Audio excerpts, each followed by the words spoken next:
پہلے تو حضور کی تعریف کی ہے کہ اللہ نے آپ کو بنائی نرم دل ہے. آپ اپنے ساتھیوں پہ ایسی شفقت کرتے ہیں, اسی وجہ سے آپ کے ساتھی آپ کے ساتھ کمیٹڈ ہیں اور آپ کو چھوڑتے نہیں ہیں. نرم دل کیا بنایا جناب؟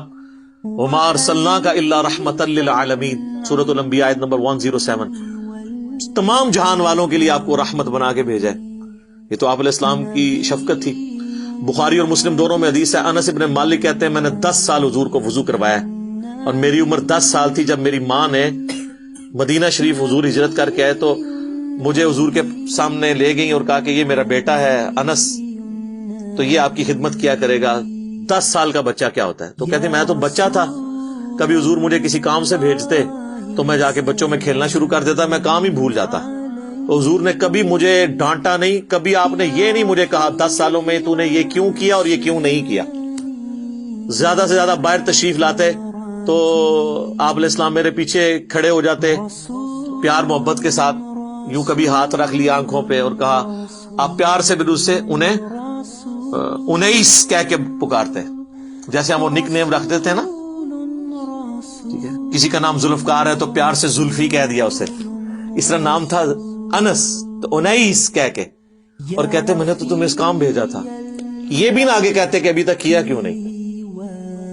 ٹھیک ہے, کبھی مجھے ڈانٹا نہیں ہے, پوری زندگی آپ کی شفقت. حتیٰ کہ بخاری مسلم میں ایک حدیث ہے, صحابی کہتے ہیں نبی علیہ السلام اپنے گھوڑے یا خچر یا گدھے پہ سوار تھے, ایک پینڈو شخص آیا, آپ نے اپنے گردن پہ وہ ایک چادر رکھی ہوئی تھی, اوڑی ہوئی تھی, اس نے سیدھے آ کے نا آپ کی چادر کو, جو آپ کو پتا ہے پینڈو تو پینڈو ہی ہوتا ہے, اور پھر عرب دا پینڈو, ایک پینڈو تو عرب دا اعرابی, اس نے سیدھی آ کے نا چادر یوں کھینچی, اور صحابی کہتے ہیں اتنی زور سے اس نے کھینچی کہ حضور کی گردن پہ نا لائن پڑ گئی اس چادر کی وجہ سے. اور کہتا ہے کہ اے محمد جو کچھ اللہ نے تمہیں دیا اس میں سے ہمیں بھی کچھ دو, یعنی جو مالک غنیمت میں سے. تو وہ صحابی کہتے ہیں میں دیکھا حضور مسکرا رہے ہیں اور آپ نے فرمایا اس کو دے دو. کتنے گھوڑے اور اونٹ حضور نے اسے گفٹ کیے. تو یعنی آپ کے اندر وہ غصے والا وہ ایلیمنٹ نہیں تھا, اس حوالے سے آپ شفقت والا آپ کے اوپر پہلو غالب تھا.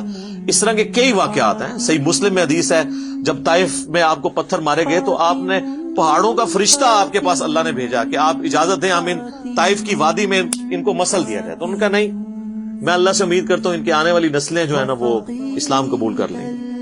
ٹھیک ہے, تو آپ علیہ السلام پہ شفقت کا ایک ایلیمنٹ تھا غالب. یہ بہت سارے واقعات ہیں.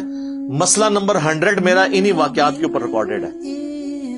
جب وہ آیت آئی تھی سورہ توبہ کی, لقد جاءکم رسول من انفسکم عزیز علیہ ما عنتم حریص علیکم بالمؤمنین رؤوف الرحیم. نبی علیہ السلام مومنین کی جانوں سے بڑھ کر ان کا خیال رکھنے والے ہیں اور ان پر رؤوف بھی ہیں اور رحیم بھی ہیں.